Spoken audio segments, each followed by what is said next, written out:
बिस्मिल्लाहिर्रहमानिर्रहीम। अस्सलाम वालेकुम। आप देख रहे हैं अलिफ न्यूज़ और मैं हूं आपके साथ माजिद अली। शामिल करते हैं आज की हेडलाइंस। पार्लियामेंट के मुश्तरका इजलास में अदालती इस्लाहात बिल 2023 मंजूर कर लिया गया। न्यूज़ रिपोर्ट के मुताबिक पार्लियामेंट के मुश्तरका इजलास में अदालती इस्लाहात बिल 2023 को मंजूर कर लिया गया। तहरीक इंसाफ ने बिल की मुखालफत की और ऐवान में शदीद नारेबाजी की। तरमीम के मुताबिक कानून की मंजूरी के बाद जजेस कमेटी का पहला इजलास कवायद व ज़वाबित तय करने के लिए बुलाया जाएगा। कवायद की तश्कील तक जजेस कमेटी का इजलास चीफ जस्टिस या कोई भी कमेटी मेंबर तलब कर सकेगा। इसराइल अमेरिका की मदद के बगैर भी ईरान पर हमला करने को तैयार।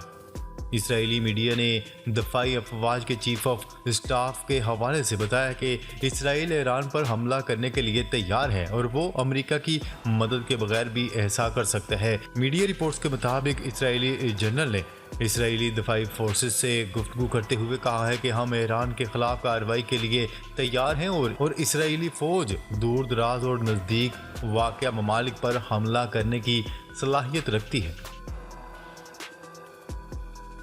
आबनाए ताइवान में चीन की 3 रोज़ा फौजी जंगी मशकों का इख्तिताम। आबनाए ताइवान में चीन की 3 रोज़ा फौजी मशकों का इख्तिताम हो गया। मशकों में जोहरी सलाहियत के हामिल मिसाइलों से लैस बमबार तैयारों और बहरी जहाज़ों ने हिस्सा लिया। चीनी फौज का कहना है कि ताइवान की आज़ादी और गैर मुल्की मदाखलत की किसी भी कोशिश को कुचलने के लिए चीनी फौज हरदम चौकस है। मशकों के इख्तिताम पर तर्जुमान चीनी फौज का कहना था कि ताइवान के इर्द गिर्द चीनी फौज ने कई हदाफ मुकम्मल किए हैं। मशकों में हकीकी जंगी हालात में मुतअद्दिद यूनिट्स की सलाहियतों का जामिया तजर्बा किया। सफारत खाने की बहाली के लिए ईरान का तकनीकी वफ्द रवां हफ्ते सऊदी अरब का दौरा करेगा। ईरान ने ऐलान किया है कि रवां हफ्ते एक तकनीकी वफ्द सऊदी अरब जाएगा और वहां सफारत खाना खोलने से मुतल्लिक इक़दाम का जायजा लिया जाएगा। ईरानी मीडिया की रिपोर्ट के मुताबिक इस बात का ऐलान ईरानी वज़ीर ख़ारजा के तर्जुमान ने एक प्रेस कॉन्फ्रेंस में करते हुए मज़ीद कहा कि दोनों ममालिक के दरमियान सफ़ीरों की तकर्री पर पेशरफ्त जारी है। ओमान की सालसी में मुज़ाकरात कामयाब। सऊदी अरब हौसी 6 माह जंग बंदी पर मुत्तफ़िक। यमन में जंग बंदी और अमन के लिए ओमान की सालसी में मुज़ाकरात कामयाब हो गए। यमनी सरकारी ज़राए के मुताबिक सऊदी अरब और हौसियों के दरमियान 6 माह के सीज़ फायर पर इत्तफाक हो गया, जिससे यमन जंग के खात्मे की उम्मीदें रोशन हो गईं। अरब मीडिया की रिपोर्ट के मुताबिक सीज़ फायर का मकसद 2 साल के अबूरी सेटअप पर 3 माह के मुज़ाकरात की राह हमवार करना है। सऊदी अरब फ़ज़ाई कंपनियों की तादाद में रिकॉर्ड इजाफा। सऊदी अरब में फ़ज़ाई सफ़र करने वालों की तादाद एक साल में 82% बढ़ गई। मुमलिकत में 88 मिलियन अफराद ने सफ़र किया। न्यूज़ रिपोर्ट के मुताबिक सऊदी महकमा शुमारियात का कहना है कि 2022 के दौरान बैनुल-अक़वामी और दाखिली परवाज़ों के ज़रिए 88 मिलियन से ज़ायद अफराद ने सफ़र किया। महकमा शुमारियात का कहना है कि साल 2021 के मुकाबले में सफ़र करने वालों की तादाद में 82% इजाफा रिकॉर्ड किया गया। 2021 के मुकाबले में 2022 के दौरान फ़ज़ाई कंपनियों की तादाद में 20% इजाफा हुआ। हवावे का सऊदी अरब के शहर रियाज में अपना हेडक्वार्टर मुंतकिल करने पर गौर। चीन की कसीर कंपनी टेक्नोलॉजी कंपनी हवावे सऊदी अरब की जानिब से खुद को इलाकाई कारोबारी मरकज़ के तौर पर बनाने और इसके चीन के साथ बढ़ते हुए सफारती और कारोबारी ताल्लुकात के पेश नज़र अपना मशरक़े वस्ता का हेडक्वार्टर रियाज में मुंतकिल करने पर गौर कर रही है। ज़राए ने नाम ज़ाहिर न करने की शर्त पर बताया कि चीनी कंपनी के दफ्तर पहले ही सऊदी दारुल हुकूमत और मशरक़े वस्ता के दीगर शहरों में मौजूद हैं, लेकिन अब वो मुमलिकत में अपनी मौजूदगी को बेहतर बनाने के लिए रियाज में हुकाम के साथ बातचीत कर रही है। हमें दुरुस्त गिन लें इससे पहले कि उल्टी गिनती शुरू हो जाए। MQM ने खतरे की घंटी बजा दी। MQM पाकिस्तान के कन्वीनियर डॉक्टर खालिद मकबूल सिद्दीकी ने खबरदार करते हुए कहा है कि हमें दुरुस्त गिन लें इससे पहले कि उल्टी गिनती शुरू हो जाए। उन्होंने कोरंगी में अफ्तार डिनर से खिताब करते हुए इल्ज़ाम आयद किया कि मरदमशुमारी में सिंध की शहरी आबादी कम दिखाई जा रही है। लगता है कौमी इत्तेफाक राय है कि असल आबादी नहीं दिखानी। डॉक्टर खालिद मकबूल सिद्दीकी का कहना है कि कई बार कह चुके हैं कि इस शहर से मुज़ाकरात करें। इस मुल्क को अगर कोई बचा सकता है तो वो कराची है। आप IMF की तरफ देख रहे हैं। वज़ीर-ए-आज़म शहबाज शरीफ और वफ़द के गैर मुल्की दौरों पर 1 अरब से ज़ायद का खर्चा।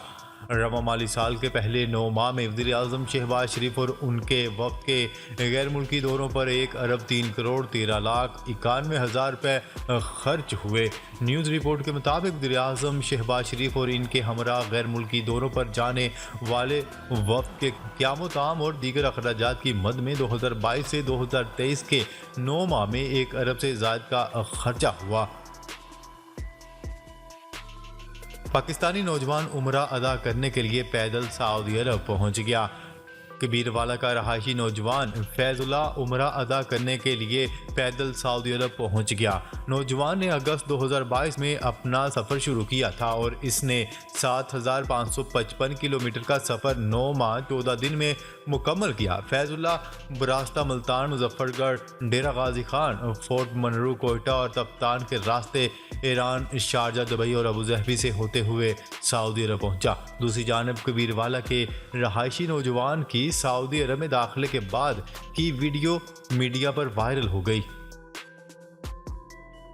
मस्जिद नबवी सल्लल्लाहु अलैहि वसल्लम में 4,200 मर्द और ख़वातीन एतिकाफ बैठेंगे। रमा बरस रमज़ान अल मुबारक में मस्जिद नबवी सल्लल्लाहु अलैहि वसल्लम में 4,200 मर्द और ख़वातीन एतिकाफ बैठेंगे। न्यूज़ रिपोर्ट के मुताबिक मंगल से मस्जिद नबवी में इत्तिकाफ के लिए इंतजामात मुकम्मल कर लिए गए हैं।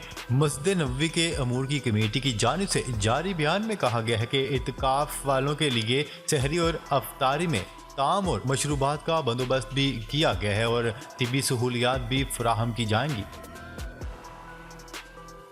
इंटरबैंक में डॉलर की कीमत में इजाफे का सिलसिला जारी। पाकिस्तान की इंटरबैंक मार्केट में रुपए के मुकाबले में डॉलर की कीमत में इजाफे का सिलसिला जारी। कारोबारी हफ्ते के पहले रोज डॉलर की कीमत में 1 रुपये 65 पैसे का इजाफा रिकॉर्ड किया गया, जिसके बाद डॉलर 286 रुपये 30 पैसे पर ट्रेड कर रहा है। ख्याल है कि गुज़िश्ता कारोबारी हफ्ते के इख्तिताम पर इंटरबैंक में डॉलर की कीमत 284 रुपये 65 पैसे रही थी। सेक्रेटरी खजाना सुप्रीम कोर्ट पेश होने की बजाय अमेरिका पहुंच गए। सेक्रेटरी खजाना याकूब हामिद शेख सुप्रीम कोर्ट में पेश होने के बजाय अमेरिका पहुंच गए। उनको सुप्रीम कोर्ट ने इंतखाबात के लिए 21 अरब जारी करने की हदायत जारी की थी। सुप्रीम कोर्ट की हदायत पर सेक्रेटरी खजाना आला अदलिया में पेश होना था, लेकिन वो अमेरिका पहुंच गए। वाज़ेह रहे कि उन्होंने सुप्रीम कोर्ट के हुक्म पर इलेक्शन कमीशन को कल 21 अरब रुपए जमा करवाना थे। सोना हज़ारों रुपए महंगा हो गया, तमाम रिकॉर्ड तोड़ डाले। कारोबारी हफ्ते के पहले रोज सोने की फी तोला कीमत में 3100 रुपए का इजाफा हुआ। न्यूज़ रिपोर्ट के मुताबिक सराफा मार्केट में सोने की फी तोला कीमत 2,17,700 रुपए हो गई, जबकि 10 ग्राम सोने की कीमत में 2,656 रुपए का इजाफा हुआ।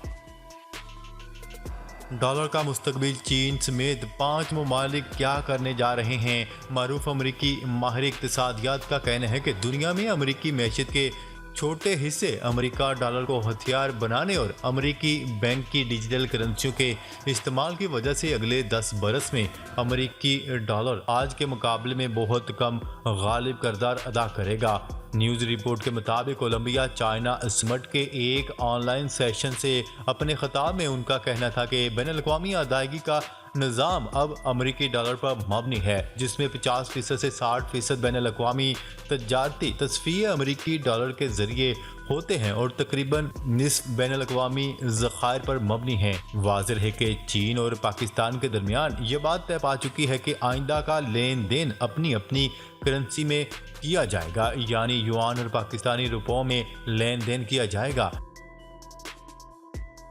मुल्क भर में एक ही रोज इंतखाबात, सेनेट में करारदाद मंजूर। सूबों और वफाक में एक ही रोज़ इंतखाबात होने के हवाले से सेनेट में करारदाद मुतफिका तौर पर मंजूर कर ली गई। सेनेटर ताहिर बुज़ैन की जानिब से करारदाद ऐवान में पेश की गई। करारदाद में कहा गया कि मुल्क में माशी इस्तेहकाम के लिए सियासी इस्तेहकाम ज़रूरी है। तमाम इंतखाबात बेवक्त वक्त होने ज़रूरी हैं। करारदाद के मुताबिक पंजाब में इलेक्शन कराने से दीगर छोटे सूबों पर मनफी असरात मुरतब होंगे। कौमी और तमाम सूबाई असम्बलियों के इंतखाबात बेवक्त वक्त होने से वफाक मजबूत होगा।